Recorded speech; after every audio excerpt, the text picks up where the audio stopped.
हमने जिक्र रिसालत अली से सीखा, हमें एहतराम रिसालत अली ने बताया। हम अलीयुन वलीउल्लाह इसलिए पढ़ते हैं, हमारा अकीदा नबूवत महफूज रहा है। यही वजह है कि आज तक जितने भी झूठे नबी बने उनमें कोई एक भी अलीयुन वलीउल्लाह नहीं पढ़ता था। अलीयुन वलीउल्लाह खत्म नबूवत की दलील है। हम मोहम्मद और रसूलुल्लाह के बाद दरवाजा खुला नहीं छोड़ते, हम अलीयुन वलीउल्लाह का ताला लगा देते हैं ताकि कोई भी बंदा खत्म नबूवत पे हमला करने से पहले अलीयुन वलीउल्लाह को देखे और वो वहीं पे ज़हन पकड़ के बैठ जाए कि जब अली जैसा बंदा नबी नहीं बन सका तो फिर किसी कम्मी की औकात ही क्या। जब अली ने नबी होने का दावा नहीं किया, यही वजह है शिया मजहब का अकीदा रिसालत सबसे अच्छा, शिया मजहब का एहतराम रिसालत का कानून सबसे अच्छा। हमने कभी भी नबी का जश्न फर्ज से नहीं पढ़ा। मुसलमानों ने 12 रबीउल अव्वल मनाई, हम 17 मना रहे हैं। मुझे इस बात से कोई लड़ाई नहीं, कोई बहस नहीं कि नबी 12 को आए थे या 17 को आए थे। 12 भी चांद की तारीख है, 17 भी चांद की तारीख है। चांद ना था और ये था। ये कैलेंडरों के बाद नहीं, ये दिन और रात से पहले, ये सूरज और चांद से पहले। सूरज और चांद कुछ भी न था, मेरा नबी था। 12 रबीउल अव्वल आपने मनाई, अब हमसे भी सुने। हमने आपकी नातें सुनी है, अब हमारी नात सुने। हमने आपके जुलूस देखे, अब हमारा जुलूस देखे। अब देखें कि अलीयुन वलीउल्लाह पढ़ने वाले जब नबी पढ़े तो फिर कैसे पढ़ते हैं, क्योंकि हमारे जाकर नहीं कहते तेरा खावा ते तेरे गीत गावा या रसूल अल्लाह। हम नबी का एहतराम कुरान से पढ़ के सुनाते हैं और तूने ये नाते तो पढ़ दी कि तेरा खावा ते तेरे गीत गावा या रसूल अल्लाह। तू तो जिसका खाए उसका गाए और जिसका मोहम्मद खाता रहा।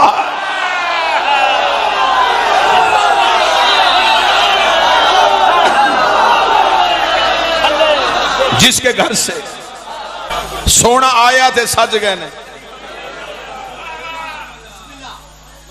ये कह के गलियां सजा ली, ये नहीं बताया कि सोना आया कहां था। वो घर नहीं बताया जहां आया था। तुमने अली के बाप का नाम छुपाने की खातिर एक दाई का नाम लिख दिया।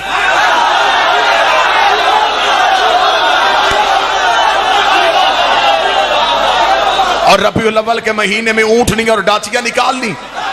मौलवी से पूछो ये ऊंटनी क्यों निकाल ली? अब कहते जी इसलिए निकाल ली है कि बीबी हलीमा जब नबी को लेने के लिए आई थी तो एक ऊंटनी भी आई थी, इसलिए उस ऊंटनी की याद में हम 12 रबीउल अव्वल को ऊंटनियां सजा के निकलते हैं। तुम्हें हुसैन का घोड़ा अच्छा नहीं लगता था, तुमने हलीमा की ऊंटनी की याद में ऊंटनियां निकाल ली। लेकिन मौलवी तुझे शर्म नहीं आई? जिसमें थोड़ी देर के लिए मोहम्मद बैठा था वो तुझे अभी तक याद है, और जो मोहम्मद के कांधों पे बैठे थे।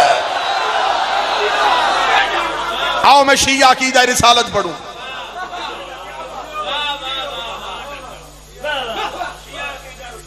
आज मुसलमान सड़कें बंद कर रहे हो। उसने गुस्ताखी की, उसने गुस्ताखी की। पहले घर के गुस्ताख पकड़ो। जो नबी को 40 साल के बाद नबी समझे वो नबी की तौहीन करता है। जो नबी को जबरील का शगीर समझे वो तौहीन रिसालत करता है। जो नबी को दाई का दूध पिलाए वो तौहीन रिसालत करता है। तूने अपने बच्चों के ज़हनों में नबी का तस्वुर क्या रखा? बकरियां चराते थे, गरीब घर में था, सलाम उस पर के जिसके घर न बोरी थी न बिस्तर था। तेरे अंदर की तकलीफ का मुझे पता। तूने इसलिए कहा कुछ ना था, अगर बताता कुछ था फिर बताना पड़ता वो कुछ किसका था।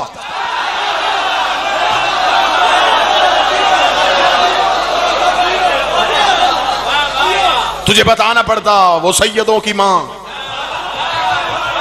वो अरब की अरबपति खतून, वो बीबी खदीजतुल कुबरा जब नबी के घर आई है तो फिर खाली हाथ नहीं आई। ये नबी की वाहद बीवी है जो वजीफा लेती नहीं थी, इस्लाम को देती थी। जो माल गनीमत पे पलती नहीं थी, जो मुजाहिदों को तनख्वाहें देती थी, ये वही बीबी है जब नबी के घर में आई है। और हिस्ट्री इस बात की गवाह है, अरब के गुस्ताख नंगी तलवारें लेके नबी के दरवाजे पे आए थे। यतीम अब्दुल्ला, हम तुझे कत्ल करने के लिए आए हैं, तू हमारे खुदाओं को बुरा कहता है। अभी नबी का चेहरा देकर सैयदों की मां ने कहा था, तू परेशान क्यों होता है मेरा सरदार, तेरी जूतियों की कसम, ये जितने तेरे दरवाजे में भौंकने आए हैं ये सारे ही मेरे कर्जदार है, ये सारे ही मेरे नमकखार है। बीबी ने पर्दे के पीछे खड़ी होकर कहा था, और फला इब्ने फला बता, क्या तेरे बाप ने मेरा कर्जा नहीं देना? सब ने कहा, बीबी माफी कैसे मिलेगी? फरमाया, तलवारें वापस रखो, मेरे मोहम्मद के कलमे पढ़ते जाओ, कर्जे माफ करवा।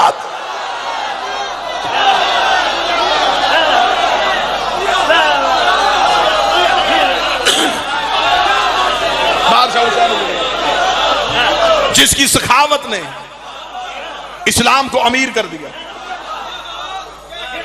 जिसका खा खा के अरब के भूखे ताजर हो गए।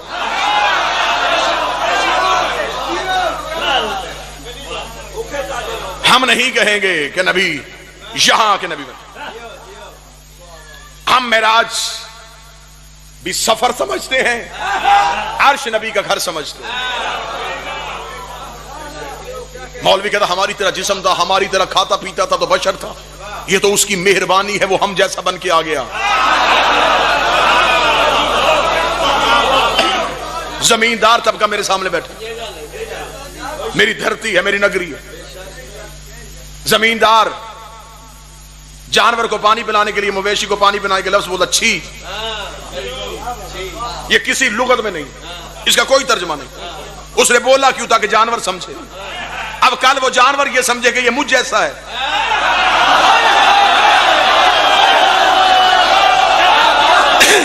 ये तो उसने उसके लिए आसानी की थी, ये तो नबी ने हम पे आसानी की, तो हमारी तरह बन गया। अगर अपनी असली हालत में आता, दुनिया की वही हालत होती जो तूर पे मूसा के साथियों की हुई।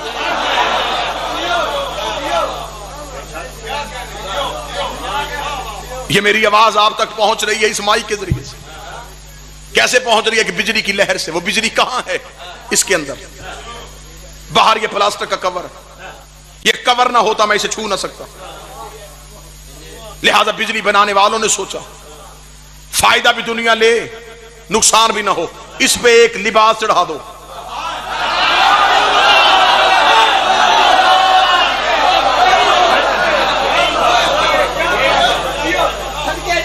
ये लिबादा चढ़ा है, हकीकत नहीं, हकीकत अंदर है, बाहर एक लिबास है।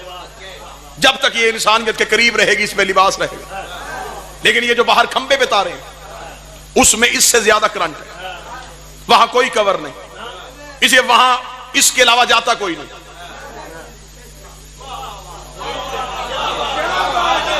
नहीं नहीं, ये दात, ये रायती थी, क्योंकि बात अभी समझ में नहीं आई। वहां इसके अलावा जाने वाला कोई नहीं, लिहाजा इसे लिबास की जरूरत ही नहीं थी। यही वजह है जब तक नबी का नूर इंसानियत के करीब रहा, ऊपर बशरियत का लिबादा रहा। जब शबे मेराज अपने घर में गया, फिर अपनी असली हालत में गया था, जबरील ने भी पर जोड़ के कहा, एक कदम आगे गया तेरे ही नूर से चल जाऊंगा।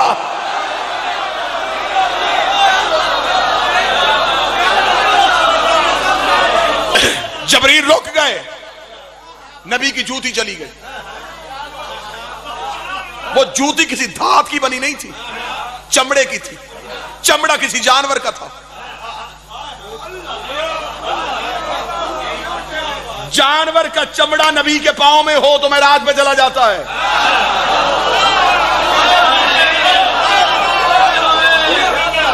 आओ हम तुम्हें बताएं, किसी ने कहा बशर था, किसी ने कहा नूर था। फिर दारशा जी दुआ लेने के लिए कहानी इससे भी कहीं आगे। जिसका बिल्कुल अकीदा अच्छा नहीं उसने कहा बशर था, जिसका अच्छा है उसने कहा नबी नूर से था। कहानी इससे भी कहीं ऊपर।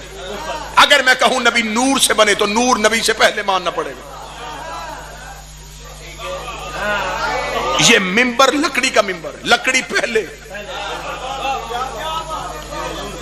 मिंबर बाद। अगर कहें नबी नूर से, नूर पहले नबी बाद, वो कौन सी चीज है जो इससे पहले थी?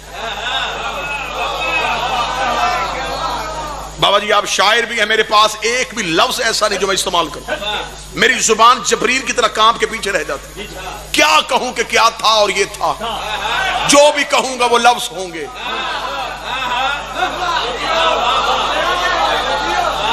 शिबली नुमानी ने अपनी किताब में लिखा कि कायनात में अंधेरा था और हमारा नबी था। ये बात भी गलत है, अंधेरा भी मखलूक है।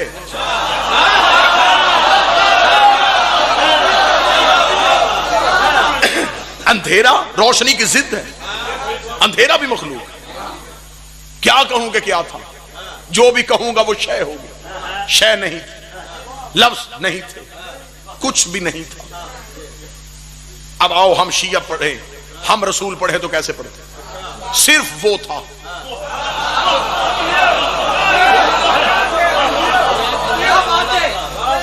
होवा था,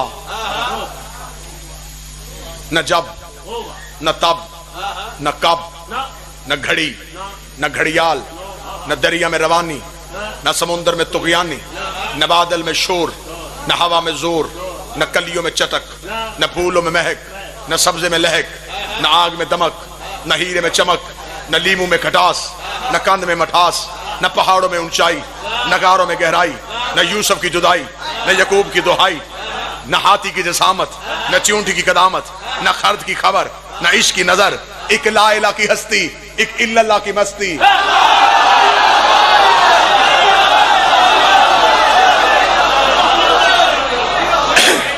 अंधेरा नहीं,